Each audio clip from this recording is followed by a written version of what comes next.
Friends, अक्सर दो समस्याएं प्लांट में होती हैं, तभी पौधे में फूल नहीं आते हैं। तो आज के वीडियो में मैं आपको बताऊंगी किस तरह से फर्टिलाइज़र के उपयोग से आप दोनों समस्याएं पौधे की ख़त्म कर सकते हैं और पौधे में अच्छी ग्रोथ और अच्छे फूल पा सकते हैं। गुलाब, गुड़हल, अपराजिता, मोगरा, गुलदाउदी, विंटर फ्लावरिंग प्लांट्स, जितने भी फूलों वाले पौधे हैं, यदि उनमें फूल ना आने की समस्या है या फर्टिलाइज़र डालने के बाद भी प्लांट में ग्रोथ नहीं हो रही है, एक बार फूल आकर फूल आना बंद हो जाते हैं, कलियां फूल बनने से पहले गिर जाती हैं, तो ये सारी समस्याएं पूरी तरह से ख़त्म होंगी। सबसे पहला कारण है पौधे में फूल ना आना, पौधे की नई ग्रोथ ना होना। क्योंकि जब तक पौधे में नई ग्रोथ नहीं होती है, पौधे लगातार फूल नहीं दे पाते हैं। आप देख रहे हैं रोज़ प्लांट है, इसमें जितनी भी नई ग्रोथ है उस पर बड्स बन रही हैं और उन पर ही फ्लावरिंग हो रही है। तो मैं आपको आज एक ऐसा फर्टिलाइज़र बताऊंगी जो प्लांट की ग्रोथ में मदद करेगा। पौधे बहुत तेज़ी से ग्रोथ करेंगे और उनमें अच्छी संख्या में फूल आएंगे। दूसरा कारण है प्लांट में फूल ना आने का, मिट्टी में इंसेक्ट होना, फंगस होना।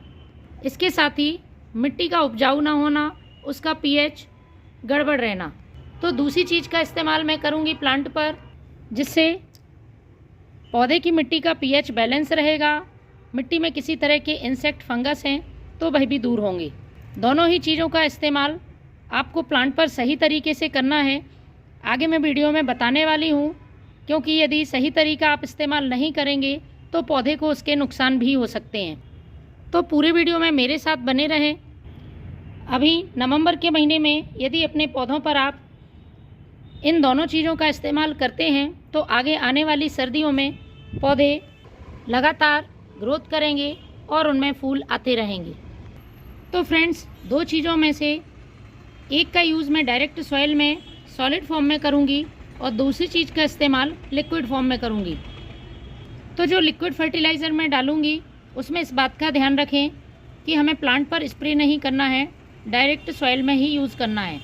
दूसरा, आपको करना है जब भी आप लिक्विड फर्टिलाइज़र का अपने प्लांट पर यूज़ करेंगे तो तेज़ धूप में आपको इस्तेमाल नहीं करना है।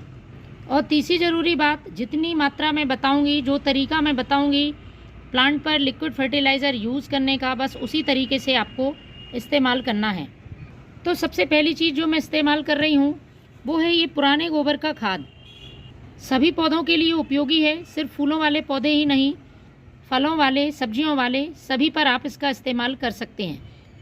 पुराने गोबर का खाद पौधे को किसी तरह का नुकसान नहीं पहुंचाता है। पुराने गोबर का खाद कुछ इस तरह से काले रंग का और भुरभुरा सा होता है। आप अपने पौधों की संख्या के हिसाब से इसकी मात्रा को कम ज़्यादा कर सकते हैं।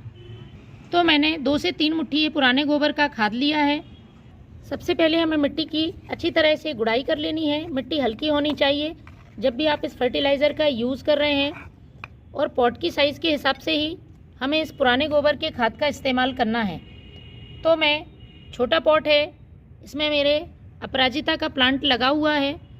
इसमें काफ़ी अच्छी फ्लावरिंग भी हो रही है, लेकिन पौधा और अच्छी ग्रोथ करे, जिससे लगातार फूल आते रहें, इसलिए मैं अभी इसमें इस फर्टिलाइज़र का यूज़ कर रही हूँ। तो फ्रेंड्स, 1 मुट्ठी पुराने गोबर का खाद आपको इस तरह से अपने प्लांट की मिट्टी में स्टेम से दूर जगह बना के चारों तरफ फैला देना है। मिट्टी से आप कवर कर दें। इस बात का ध्यान रखें मिट्टी में किसी तरह की खरपतवार या कचरा नहीं होना चाहिए।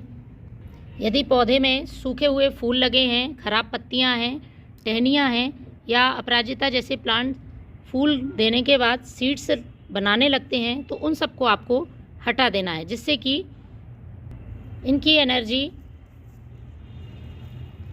इन सीड्स को बनाने में और फूलों को गिराने में ख़राब ना हो। फर्टिलाइज़र की पूरी एनर्जी पौधे को ही मिले। तो इस तरह से आपको सीड्स हटा देना है। अब हमें अभी पानी नहीं डालना है, क्योंकि मैं एक लिक्विड फर्टिलाइज़र बनाने वाली हूँ और उसका ही इस्तेमाल हमें मिट्टी में करना है। तो उसके लिए फ्रेंड्स, आप पौधों की संख्या के हिसाब से मात्रा कम ज़्यादा कर सकते हैं। लगभग आधा लीटर मैंने ये पानी लिया है, उसमें मैं यूज़ करूँगी ये फिटकरी। लेकिन फ्रेंड्स मैंने इसकी सावधानी आपको बता दी है। तरीके मैं 2 बता देती हूँ। आप इसका पाउडर फॉर्म करके इस पानी में 1 चुटकी फिटकरी का पाउडर डाल सकते हैं, लेकिन उसमें फ्रेंड्स कभी कभी हमसे मात्रा कम ज़्यादा हो जाती है और पौधे को उसका नुकसान हो सकता है।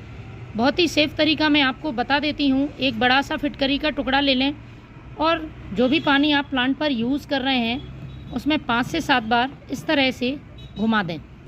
छोटा टुकड़ा है तो आप 8 से 10 बार घुमा दें। देखिए पानी का कलर चेंज हो गया है। फिटकरी पौधे के लिए एक नेचुरल फंगीसाइड और इंसेक्टिसाइड की तरह काम करती है, लेकिन इसकी ज़्यादा मात्रा पौधे की जड़ों को जला सकती है। इस बात का ध्यान रखें। 1 महीने से कम में आपको इसे बार बार रिपीट नहीं करना है। 1 से 1.5 महीने बाद आप दोबारा इस्तेमाल कर सकते हैं। बहुत ज़्यादा गीली मिट्टी में आपको इसका यूज़ नहीं करना है, हल्की सी नम मिट्टी में आप इसका इस्तेमाल करें। अब हमें इसे अपने प्लांट पर तुरंत यूज़ करना है, इसे ज़्यादा देर रखना नहीं है। इस तरह से पॉट की साइज़ के हिसाब से आप इसमें ये फिटकरी का पानी डाल दें। पौधे की मिट्टी एसिडिक होगी और मिट्टी में किसी तरह के इंसेक्ट फंगस होंगे तो फ्रेंड्स वह भी दूर होंगे। तो आप भी महीने में 1 बार इन दोनों फर्टिलाइज़र का अपने प्लांट के लिए उपयोग करें। आपके पौधे लगातार ग्रोथ के साथ फूल देते रहेंगे। Thank you.